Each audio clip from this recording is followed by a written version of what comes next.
네, 우리 하나님을 예배하러 하나님 앞에 나오신 우리 성도님들, 네, 잘 나오셨습니다. 우리 주님의 이름으로 네, 축복합니다. 우리 온라인으로 우리 예배 가운데 나오신 성도님들, 혹시 네, 우리 유튜브 틀어놓으시고 지금 딴 일을 하고 계시다면 다 멈추시고 자리에 앉으셔서 하나님 앞에 예배 드리시기 바랍니다. 네, 우리 유튜브 세상에 와서, 그렇죠? 네, 틀기만 하면 온갖 좋은, 네, 우리 지식과 강의와 강연들과 또 설교들을 여러분이 언제 어디서나 다 들으실 수 있습니다. 그러나 틀어놓고 듣는 것이 예배가 아닙니다.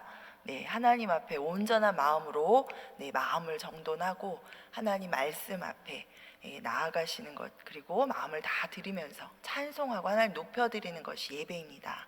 우리 시간, 네, 우리 예배하는 시간에 예배에 집중하시기 바랍니다. 네, 아멘. 네. 자, 오늘 제가 이 탈무드 이야기로 좀 시작해 보겠습니다. 유대인의 이 지혜 문서로 우리에게 잘 알려져 있는 이 탈무드의, 네, 제가 제목을 잘못 안 바꿔 주세요. 제목을. 네, 두 종류의 지혜. 네. 제가 슬라이드 타이틀을 안 바꿨네요. 네, 유대인의 지혜 문서로 잘 알려져 있는 이 탈무드에 네, 이런 글이 실려져 있다고 합니다. 아주 훌륭한 랍비가 있었습니다. 자, 그는 모든 사람들에게 이 존경을 받고 있었습니다. 그의 행실은 아주 고결하고 네, 친절하며 자애심이 넘쳤고 또 하나님을 열심히 공경했습니다. 길을 걸을 때에는 이 개미 한 마리도 밟지 않으려고 아주 조심했고, 하나님이 만들어 놓으신 그 어떤 것도 네, 손상이 되지 않게 하기 위해서 아주 신중하게 그렇게 행동하는 그런 사람이었습니다. 이런 그를 이 제자들은 매우 존경하고 있었습니다. 80세가 되던 어느 날 그 몸이 갑자기 쇠약해졌습니다. 자, 그는 이 자기의 죽음이 가까이 왔다라는 것을 이제 깨달았어요. 제자들이 이제 그의 머리맡에 다 모였습니다. 그러자 이 노쇠한 랍비께서 갑자기 울기 시작했습니다. 깜짝 놀란 제자들이 네, 이 선생님 한테 이렇게 물어보는 거죠. 선생님, 왜 우십니까? 선생님께서는 단 하루도 말씀을 공부하시지 않은 날이 없으셨습니다.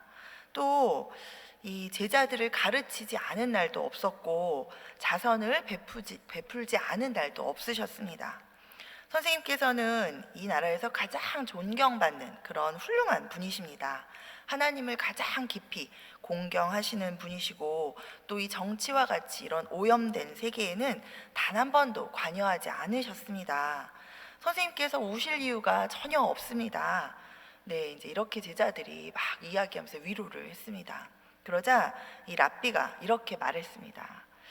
그렇기 때문에 나는 울고 있는 거라네. 내가 죽는 순간에 하나님이 나에게 너는 공부를 했느냐, 너는 기도를 했느냐, 자선을 베풀었느냐, 바른 행동을 했느냐 이렇게 물어보시면 나는 한결같이 네 라고 대답할 수 있네. 그러나 하나님께서 나에게 남들과 섞여서 함께 살았느냐라고 물으시면 나는 아니요 라고 밖에 대답할 말이 없네. 이 땅에서의 내 시간은 다 되어가고 그래서 나는 지금 울고 있는 거라네 라고 네, 말했다고 합니다. 오늘 읽은 본문인 이 야고보서 3장 13절에서 야고보는 네, 이렇게 말합니다. 너희 중에 지혜와 총명이 있는 자가 누구냐? 그는 선행으로 말미암아 지혜의 온유함으로 그 행함을 보일지니라. 우리 슬라이드 넘겨주시겠어요? 네, 이 말씀에 본이 되고 있는 네, 우리 이 말씀에 13절 말씀에 본이 되어 주시는 그런 분이 바로 네, 예수님이십니다. 네, 하나님의 아들 이 예수 그리스도께서는 네, 거룩하고 영화로운 하늘 보좌를 다 뒤로 하시고 이 죄 많은 땅 한복판으로 죄인들인 우리 가운데 오셔서 우리와 함께 섞여서 그렇게 사셨습니다. 그리고 이 지혜와 총명의 근원이 되시는 예수님께서는 말씀으로 우리에게 이 사랑과 공의의 지혜를 가르쳐 주셨을 뿐만 아니라 하나님의 아들로서 친히 이 땅에 또 우리들 가운데 오셔서 함께 거하시면서 가르치시고 돌보심으로 하나님의 지혜와 총명을 바로 온유한 선행으로 나타내 보여주셨습니다. 자, 오늘 야고보는 다시 한번 우리로 하여금 세상의 한복판에서 이 세상 사람들 가운데에서 살아가는 이 하나님의 백성들에게 우리가 받을 수 있는 이 지혜에는 두 종류의 다른 지혜가 있다고 말해주고 있습니다. 자, 그리고 이 두 종류의 지혜에 대해서 분별하도록 권면하면서 우리의 마음과 생각과 또 행동과 이런 것들을 돌아보고 다시 한번 점검하라고 우리를 경계해 주고 있습니다. 자, 이 먼저는 하늘로부터 오는 것이 아닌 세상으로부터 오는 지혜가 있습니다. 자, 오늘 본문의 14절에 보시면 이렇게 나와 있죠. 그러나 너희 마음속에 독한 시기와 다툼이 있으면 자랑하지 말라. 진리를 거슬러 거짓말하지 말라라고 이렇게 말씀하고 있습니다. 자, 마음속에 독한 시기와 다툼이 있다고 하는 이 말씀을 대하면서 이 교회에 다니는 우리들 대부분은 나는 아니야 라고 생각할 것입니다. 내 마음에 나는 독한 시기심 이런 거 없다. 또 뭐 이렇게 다툼이 뭐 그렇게 있지 않다. 우리는 이렇게 생각합니다. 과연 그럴까요? 우리 영어 성경에 보면 이 단어를 이렇게 표현하고 있습니다. Bitter envy and selfish ambition in your hearts. 이렇게 이야기하고 있죠. Bitter envy. 쓴 시기심, 씁쓸하게 올라오는 이런 살짝 올라오는 질투심, 또 selfish ambition, 아주 이기적인 나를 생각하는 나만의 어떤 야망, 욕심, 이렇게 표현을 하고 있죠. 우리 마음 안에 이제 올라오는.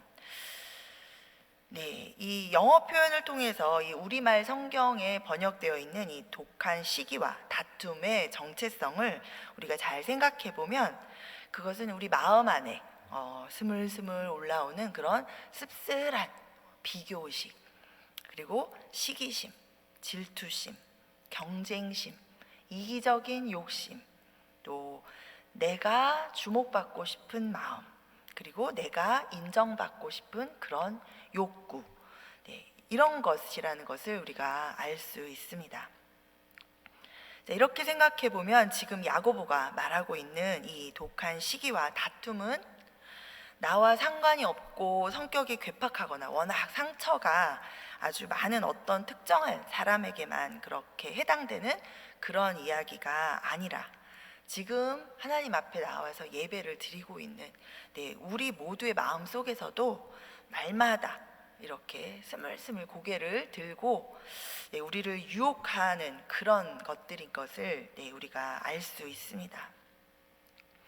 자, 하나님의 백성된 우리는 하나님만 바라보고 또 내가 하나님 앞에 바로 서 있는가 그것에 집중해야 할 텐데 자꾸 내 옆에 있는 사람을 의식하게 되고 또 비교하게 되고 또 다른 사람이 나에 대해서 어떻게 생각할까 필요 이상으로 우리가 이 신경을 쓰게 되는 경우가 많이 있습니다. 그리고 이런 마음으로부터 이제 무엇인가 더 계속 발전해서 생각을 거듭하게 되고 또 그러다 보면 그 생각으로부터 비롯된 말과 행동을 우리가 하게 되죠. 자, 야고보는 이런 마음에서 나오는 지혜는 하나님으로부터 온 것이 아니고 바로 이 땅 위의 것이다, 정욕의 것이다, 심지어는 귀신의 것이다 라고 이렇게 분명하게 우리에게 아주 단호하게 이야기하고 있습니다. 자, 우리 15절을 한번 함께 우리 보면 15절에 이렇게 되어 있죠. 우리 함께 읽어보도록 하겠습니다. 시작. 이러한 지혜는 위로부터 내려온 것이 아니요 땅 위의 것이요 정욕의 것이요 귀신의 것이니. 네, 세상은 이런 씁쓸하고 부정적인 그런 마음을 우리 안에 자꾸 조장합니다. 그리고 이런 마음들은 그런 마음과 생각을 하는 나를 주장하게 되고, 또 이 주장하는 나를 정당하게 보이기 위해서 내가 이렇게 느끼고 생각하는 것이 맞고 너무 당연하다고 이렇게 주장하기 위한 이런 이유들을 여기저기서 우리가 이렇게 끄집어내게 됩니다.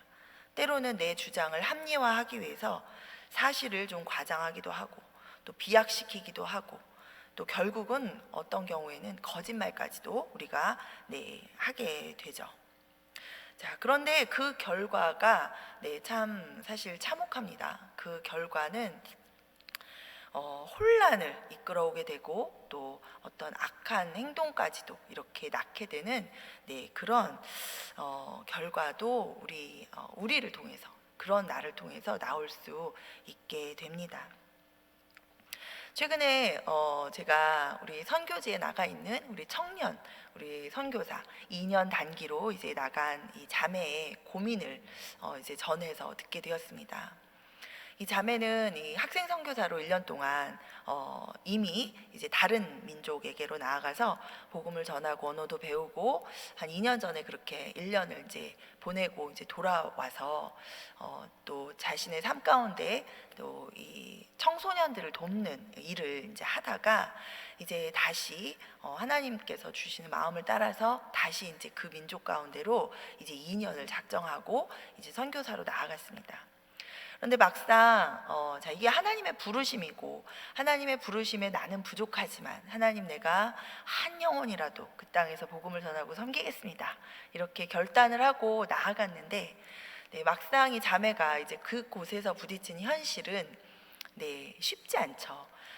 이미 1년 전에 이제 언어를 좀 했었지만 그 타국의 언어를 또 캐나다에 돌아와서 한 1년 지나는 사이에 또 잊어버렸고, 그래서 다시 이제 언어를 습득하는데 많은 시간을 이제 들여야 되고 노력을 해야 되는 그런 상황이고, 그런 상황인데, 이제 같은 팀으로 이제 방도 같이 쓰고 같은 팀으로 이제 함께 된 자매가 하나 있는데, 나이도 본인보다 훨씬 어리고, 그러니까 어리니까 이 언어를 배우는 데 있어서도 아주 처음에는 비슷하게 시작을 한 것 같은데, 이제 한 3개월, 4개월이 지나다 보니까 나는 너무 이게 힘들게, 그리고 해도 잘 늘지 않는 것 같은 언어가, 이 젊은 어린 자매는 막 언어가 엄청 빨리빨리 느는 거예요. 그러니까 이제 점점 같이 있다 보니까 비교를 하게 되고, 점점 자기 자신이 너무 능력도 없고 자기는 너무 부족한 것 같고, 괜히 여기 나와서 하나님의 일을 하려고 나왔지만 오히려 하나님 일에 손해를 끼치는 것 같은 느낌이 들고, 이런 자괴감에 자꾸 빠지게 되면서 이 자매가 너무너무 많이 힘들어서, 나는 안 되나 보다, 나는 돌아오는 게 차라리 낫겠구나, 이런 생각을 하면서 굉장히 괴로워하고 있다는 소식을 들었습니다. 물론 이제 상담을 하신 분이 격려를 하고, 이제 이렇게 위로를 하고, 이제 다시 자매가 이제 힘을 내어서 이제 지금 잘 하고 있는데, 자, 이 순간, 이런 순간 여러분 삶 가운데도 있으시죠? 저에게도 찾아옵니다. 그런데 이때 가장 중요한 건 무엇일까요? 내가 다른 사람보다 능력이 부족해서 하나님이 손해를 보십니까? 절대 그렇지 않습니다. 우리 돌들로도 아브라함의 자손을 만들어서 또 일을 하실 하나님이십니다. 우리가 능력이 많아서 하나님의 일에 도움을 드리는 게 절대 아니죠. 나와 하나님 사이에 내가 하나님의 부르심에 순종하고, 그 순간 하나님께서 그 원하시는 자리에 내가 서 있고, 또 그 일을 내가 열심히 나의 모든 것을 다해서 하고 있는 것이 중요한 것이지, 내가 다른 사람보다 하나님의 일을 더 잘할 수 있는 능력이 내가 있고 없고, 이것은 우리가 세상 관점으로 우리를 바라보는 것입니다.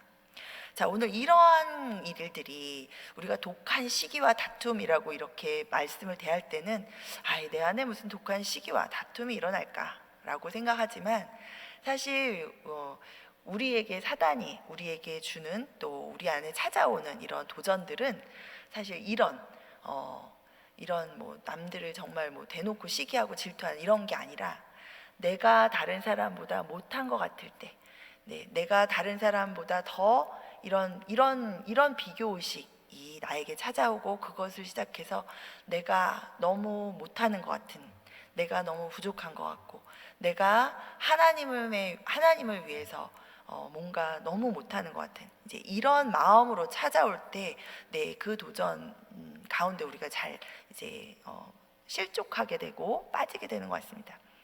그래서 하나님의 일을 만약에 그만둔다면 그것이 과연 하나님이 기뻐하시는 것일까요?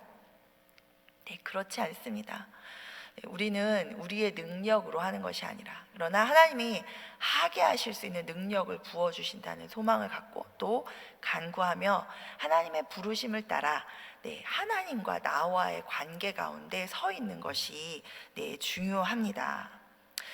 이렇게 하나님 앞에서 우리는 내가 어떻게 서 있을 것인가, 내가 어떻게 서 있는가에 집중하면 되는데, 우리가 그렇게 못하고 우리 안에 자꾸만 이런 비교하는 마음들이 스며들 때, 그것을 또 우리가 내가 그런 마음을 갖는 것이 당연하고 정당하다라는, 나를 또 합리화하는 이런저런 생각들로 나를 또 이렇게 주저앉히게 되는 그런 결과가 생기죠. 자, 소극적인 결과들은 이렇지만 이런 경우가 더 적극적인 어떤 나를 방어하는 그런 행위와 그런 말로 더 나아갈 때는 오히려 다른 사람들도 힘들게 하고 공동체를 더 힘들게 하는 그러한 결과까지도 초래됩니다. 자, 우리 오늘 본문의 14절부터 우리 16절까지의 말씀을 다시 한번 우리가 함께 우리 읽어보도록 하겠습니다. 우리 함께 읽겠습니다. 시작. 그러나 너희 마음속에 독한 시기와 다툼이 있으면 자랑하지 말라. 진리를 거슬러 거짓말하지 말라. 이러한 지혜는 위로부터 내려온 것이 아니오 땅 위의 것이요 정욕의 것이요 귀신의 것이니 시기와 다툼이 있는 곳에는 혼란과 모든 악한 일이 있음이라. 자, 우리는 이 성경에 등장하는 인물들 가운데에서 이 말씀을 살펴볼 수 있는 우리 대표적인 예를 찾아볼 수 있습니다. 바로 이스라엘의 초대 왕 사울 왕입니다. 자, 사무엘상 16장에 보면 이 사울이 처음 다윗을 만났을 때의 장면이 나옵니다.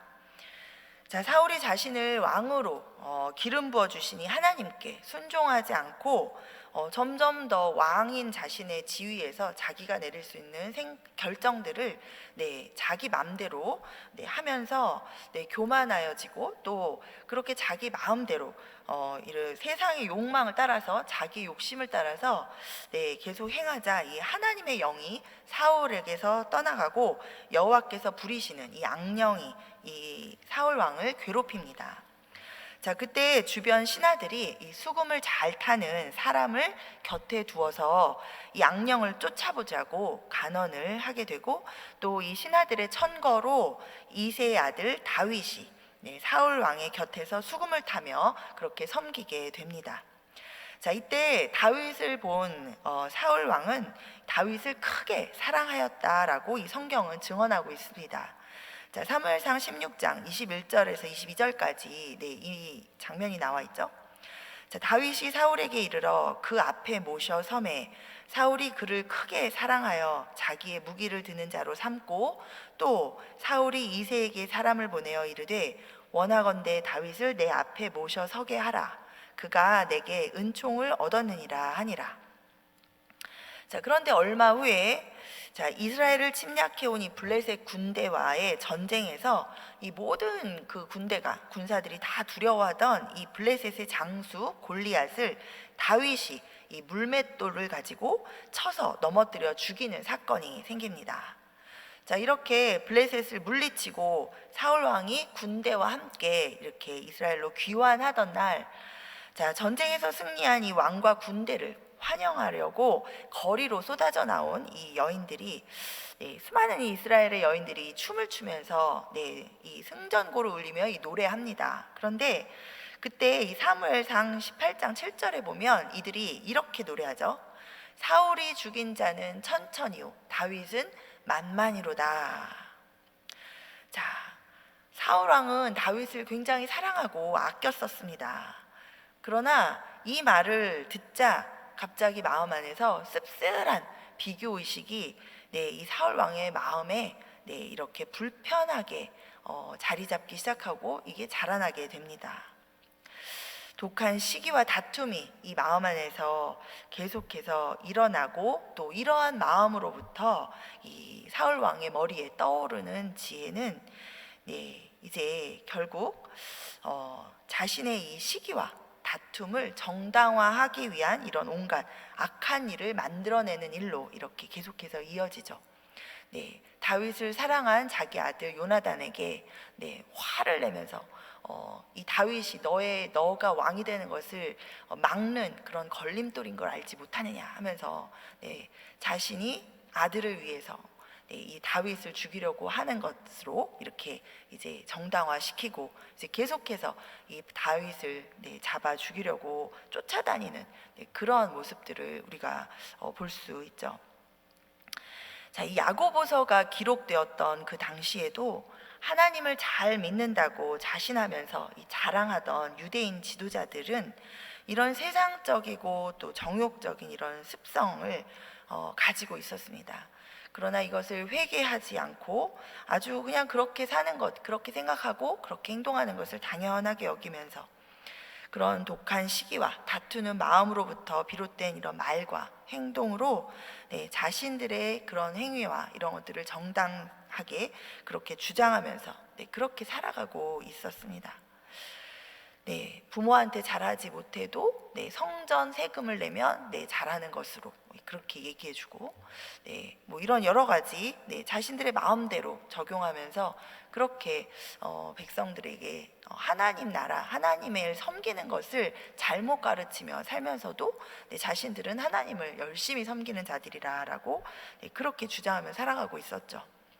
스스로를 지혜와 총명이 있는 자라고 여기면서 그렇게 살아가고 있었습니다. 자, 오늘날 교회에 다니며 또 하나님을 믿고 또 예수 그리스도를 따라 살기를 원한다라고 고백하는 우리들도 우리 마음 안에 이런 씁쓸한 비교의식과 경쟁심과 또 시기심과 질투, 그리고 인정받고 싶은 욕망, 교회 공동체 안에서 또 우리 지체들 간에 이렇게 서로 다투는 이런 마음들이 이렇게 스물스물 올라오는 것을 우리도 때때로 경험합니다. 자, 이런 마음이 들 때 오늘 이 야고보서를 통해 분별하게 해주시는 이 하나님의 음성이 우리에게 들려지게 되기를 바랍니다. 우리는 오직 하나님만을 바라보고 또 하나님께서 내게 하게 하신 그 일을 충실하게 감당하면 됩니다.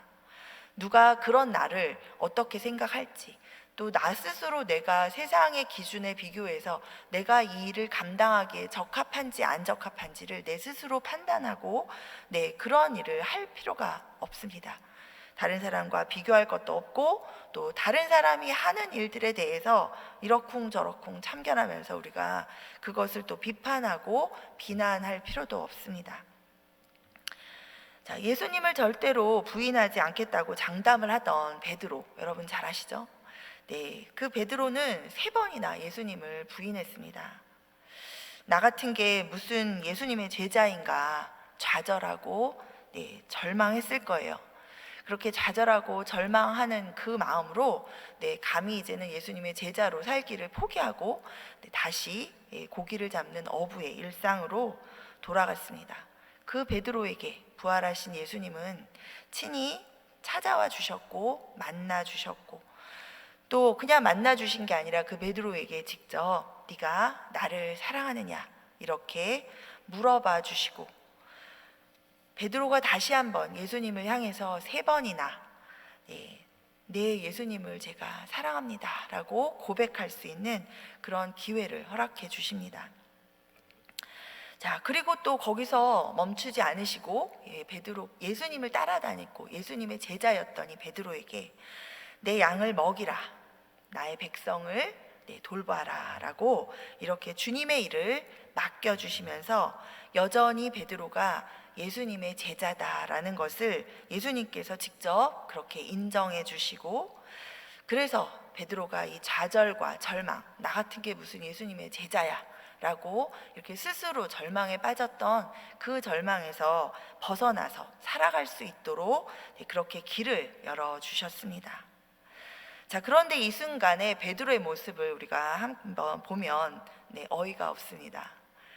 자, 주님 앞에서 다시는 설 수 없을 것 같았던 이 주님을 배신했던 그런 자기를 믿어주시면서 주님의 일을 맡겨주시는 이 감격스러운 순간에 베드로는 오직 그 은혜를 부어주시는 그 예수님을 바라보고 또 새롭게 회복된 그런 자기 자신에게 맡겨진 일에만 집중하면 됩니다. 그렇죠? 그런데 바로 그 감격스러운 그 순간에 베드로 머릿속에, 베드로 마음속에 퍼떡 떠오르는 생각이 하나 있었습니다. 그동안에 예수님의 제자들 중에 자기가 보기에도 예수님이 가장 사랑하시는 것처럼 보였던 그 제자는 어떻게 될까? 그 제자를 향해서 예수님은 어떤 생각을 갖고 계시는가? 이런 비교하는 마음이 슬쩍 올라왔던 것이죠. 자, 요한복음 21장 20절에서 21절에 보면 이렇게 나와 있습니다. 베드로가 돌이켜 예수께서 사랑하시는 그 제자가 따르는 것을 보니 그는 만찬석에서 예수의 품에 의지하여 주님을 파는 자가 누구오니까 묻던 자더라. 이에 베드로가 그를 보고 예수께 여짜오되 주님, 이 사람은 어떻게 되겠사옵나이까? 자, 하나님의 은혜가 넘치도록 임하는 순간에도 우리가 그 은혜 가운데 온전하게 바로 서지 못하도록 방해하는 이 사단은 우리 마음에 이런 시기심과 또 다툼의 시작이 될 수 있는 가라지를 우리 마음 가운데 뿌립니다. 자, 그것을 아시는 예수님께서 단호하게 베드로에게 이렇게 말씀하시죠. 자, 예수께서 이르시되 내가 올 때까지 그를 머물게 하고자 할지라도 내게 무슨 상관이냐? 너는 나를 따르라 하시니라. 아멘. 세상적인 생각과 지혜는 우리 안에 지혜와 다툼, 시기와 다툼을 일게 하고 또 이 형제 자매 간의 관계와 또 교회 공동체 가운데 혼란과 악한 일을 초래하게 된다라는 것을 우리가 반드시 기억해야 합니다. 또 이와 관련해서 우리에게 권고하고 있는 우리 사도 바울의 권면의 말씀을 우리가 함께 이 마음에 새기게 되면 좋겠습니다. 자, 우리 빌립보서 2장 3절에서 우리 사도 바울이 이렇게 이야기하고 있죠.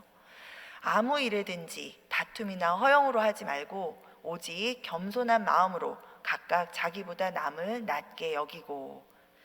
또 로마서 12장 2절과 3절입니다. 우리 말씀은 함께 우리 읽어보도록 하겠습니다. 시작.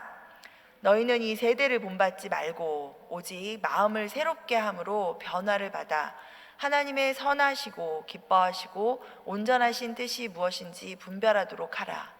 내게 주신 은혜로 말미암아 너희 각 사람에게 말하노니 마땅히 생각할 그 이상의 생각을 품지 말고 오직 하나님께서 각 사람에게 나누어 주신 믿음의 분량대로 지혜롭게 생각하라. 아멘. 우리는 이 땅이 아닌 위로부터 난 지혜, 세상이 아닌 하나님으로부터 온 지혜를 받아야 합니다. 자, 하나님으로부터 난 지혜를 받는 참 지혜의 사람은 온유함의 선행으로 그 지혜가 삶 가운데 드러납니다. 자, 오늘 본문 13절을 우리 다시 한번 보겠습니다. 자, 너희 중에 지혜와 총명이 있는 자가 누구냐? 그는 선행으로 말미암아 지혜의 온유함으로 그 행함을 보일지니라. 자, 이 온유함은 우리 온유함이라고 우리 성경에 많이 나오죠. 이 온유함이라는 말은 누가 뭐라고 해도 그저 네, 네 이렇게 받아주고 뭐 또 좋은 게 좋은 거지 하면서 이렇게 그냥 뭐든지 그냥 이렇게 피하는, 그저 네, 네 하는 그런 태도를 가진 그런 모습을 의미하는 것이 아닙니다. 자, 이 온유함을 나타내는 이 원문인 헬라어 이 프라우스라는 그런 단어의 의미에 대해서, 자, 이 헬라어 학자 윌리엄 바클레이라는 이 학자는 이렇게 설명하고 있습니다. 부드러움이 있으나 배후에는 강철과 같은 힘이 있다. 이렇게 설명합니다. 자, 이 온유함의 원래의 뜻은 이 주인에게 잘 길들여져서 쉽게 다룰 수 있게 된 그런 야생 동물의 상태를 의미합니다. 우리 야생말, 우리 생각해 보시면 뭐 영화 같은 데서 보시면 거의 건들지도 못하잖아요. 막 펄쩍펄쩍 뛰고, 도대체 저 야생말을 어떻게 저걸 길들일 수 있을까 싶은 생각이 들 정도로, 네, 그렇게 이제 와일드한데, 그런 야생 짐승이 이제 잘 훈련되어지고 자신의 힘을 잘 조절할 수 있게 된 상태, 그런 상태를 이 의미한다고 해요. 이 온유함이라는 단어는. 네, 이것을 여러분이 잘 우리가 잘 느낄 수 있게 하는 이런 실제 이야기가 있습니다. 자, 옛날에 이 아라비아에는 말이 유명하죠. 말이 유명합니다. 네, 우리 배너 영화에 보시면 나중에 이 하얀색 백마 4마리가 막 전차를 보는 장면이 나오는데, 네, 실제로 그 백마가 바로 이 아라비아의 아주 명마라고 하는데요. 네, 이 옛날에 이 아라비아에 유난히 이 말에 대해서 관심이 많았던 그런 왕이, 네, 있었습니다.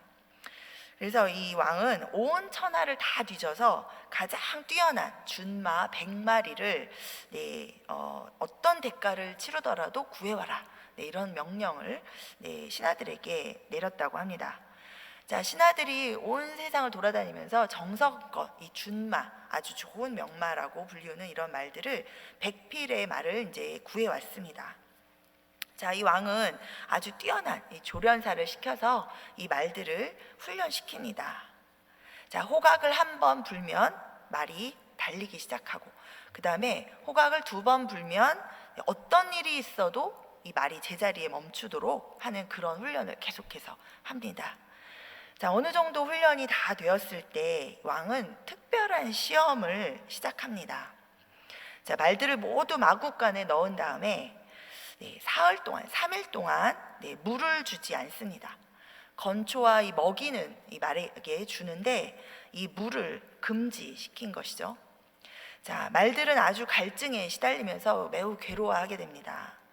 자, 그리고 마침내 이제 4일째 되는 날 이 마구간을 개방합니다. 그러면 이 100마리의 말들은 아주 미친 듯이, 아주 목말라서 이 물을 찾으러 아주 미친 듯이 이제 이 개울가를 향해서 달려 나갑니다. 그때 이제 달려 나가는 이 말들에게 중간에 이 조련사가 호각을 2번 붑니다. 자, 호각을 2번 불면 어떤 일이 있어도 네, 멈추도록 그렇게 훈련되어진 말들이죠. 자, 그러나 이 이성을 잃은 말들은 네, 아무리 이 원래 준마였고 그 준마인데 또 잘 훈련이 지금 계속 되어져 있어도 네, 이 갈증을 견뎌낼 힘이 없습니다. 그래서 이 조련사의 신호를 무시하고 거의 대부분의 말이 이 개울까지 멈추지 않고 달려가서 허겁지겁 이 물을 먹기에 바쁩니다. 그런데 딱 4마리의 말들이 이 호각 소리에 브레이크를 걸었다고 합니다. 제자리에 멈춰 섰습니다. 이 말들의 표정은 아주 일그러져 있습니다. 마음에 들지 않죠. 아주 목마르고 달려가서 물을 먹고 싶은데, 그러나 이 2번의 호각 소리에 네, 말들은 멈춰 섭니다. 이 4마리의 말은 자기의 주인과의 약속을 무시하지 않습니다. 자, 왕은 이 나머지 96마리 96마리의 이 말들을 미련 없이 이제 처분하고 단 이 4마리의 말들로 새로운 이 명마의 세계를 열었다고 합니다. 그래서 이 4마리의 말들 사이에 교배된 그 말들이 이제 그 후손들이 오늘까지 이 아라비아의 명마들로 그렇게 이어져 오고 있다라고 합니다. 자, 세계적인 철학자인 아리스토텔레스가 이렇게 온유함에 대해서 정의했습니다. 인간은 누구나 화를 낼 줄 안다. 그러나 정당한 대상을 향하여 정당한 정도로, 정당한 때에, 정당한 목적으로, 그리고 정당한 방법으로 화를 낼 줄 아는 사람이 바로 온유한 사람이다. 네, 이 온유함은 하나님의 지혜의 특징입니다. 네, 우리 하나님의 온유함은 우리 구약과 신약 전반을 거쳐서 하나님께서 이 온유함을 이스라엘 백성들을 향하여 어떻게 보이고 계신지 우리가 볼 수 있습니다. 자, 또 하나님의 지혜이신 이 예수님께서는 온유하셨습니다. 우리는 말씀을 통해서 이 하나님의 지혜인 온유함을 받을 수 있고 또 배울 수 있습니다. 예수님께서 우리에게 이렇게 말씀하십니다. 마태복음 11장 29절에서 우리에게 이렇게 말씀해 주고 계시죠. 나는 마음이 온유하니 또 겸손하니 나의 멍에를 메고 내게 배우라. 그리하면 너희 마음이 쉼을 얻으리니. 아멘. 하나님의 지혜로 살아가는 사람의 삶 가운데 나타나는 열매들은 오늘 본문 17절과 18절에 이렇게 나타나 있습니다. 자, 야고보가 이렇게 말하죠. 오직 위로부터 난 지혜는 첫째 성결하고, 다음에 화평하고 관용하고 양순하며 긍휼과 선한 열매가 가득하고 편견과 거짓이 없나니 화평하게 하는 자들은 화평으로 심어 의의 열매를 거두느니라. 아멘. 자, 하나님으로부터 온 지혜는 우리로 하여금 성결케 합니다. 하나님 앞에 합하지 않은 죄가 깨달아지게 하고 또 그 죄를 회개하고 예수님의 보혈을 의지하여서 성결한 삶을 살아가기 위해서 선한 싸움을 싸우도록 우리를 인도합니다. 하나님으로부터 온 지혜는 우리로 하여금 양순하고 또 긍휼로 가득하게 해서 당을 짓거나 원수 맺지 않게 하고 또 서로 용서하고 화목하여서 화평을 이루도록 인도합니다. 날마다 생각과 말과 우리의 행동 가운데 편견과 거짓이 없게 하고 또 그 삶 가운데 선한 열매가 가득하도록 그렇게 인도합니다. 자, 하나님으로부터 온 지혜를 따라서 화평하게 하는 자들을 향해서 이미 예수님께서 마태복음 5장 9절에서 이렇게 말씀하셨죠. 화평하게 하는 자는 복이 있나니 그들이 하나님의 아들이라 일컬음을 받을 것이미요. 아멘. 온유함으로 화평을 이루는 자가 바로 예수님을 따라 살아가는 예수님의 제자요 또 하나님 나라의 참 백성인 줄 믿습니다. 우리 말씀을 맺습니다. 우리 이 시대를 살아가는 우리 안에 역사하는 두 종류의 지혜가 있습니다. 시기와 다툼의 가라지로 뿌리 내리고 자라나서 어느새 나 자신과 또 주변과 공동체의 혼란과 또 악한 일을 초래하는 그런 땅의 지혜, 세상의 지혜의 소리, 또 그런 유혹을 우리가 분별하여서 끊어내도록 우리 성령께서 우리 안에 분별력을 주시고 우리 힘을 주시기를 우리 소망합니다. 우리가 또 오직 예수님만 바라보게 되기를 소망합니다. 예수님의 말씀과 삶을 통해서 하나님의 지혜인 이 예수님의 온유함을 우리 모두 배우게 되기 바랍니다. 중요하지 않은 것들, 비본질적인 것들 때문에 고집 부리고 욕심내고 또 있는 대로 마음에 힘을 주어서 내 마음도 시끄럽고 또 다른 사람 마음도 시끄럽게 하면서 그렇게 시간 낭비하게 되지 않기를 바랍니다. 강철 같은 힘이 있고 능력이 있어도 그 힘을 자기 마음대로 사용하지 않고 오직 하나님의 뜻과 말씀을 따라서 선을 위해서 참된 것을 위해서 힘 조절을 하면서 올바르게 사용하는 그런 능력, 그런 온유함을 위로부터 오는 그런 하늘의 지혜를 오늘 이 밤에 성령께서 우리 모두에게 부어주시기를 간절히 소망합니다. 아멘.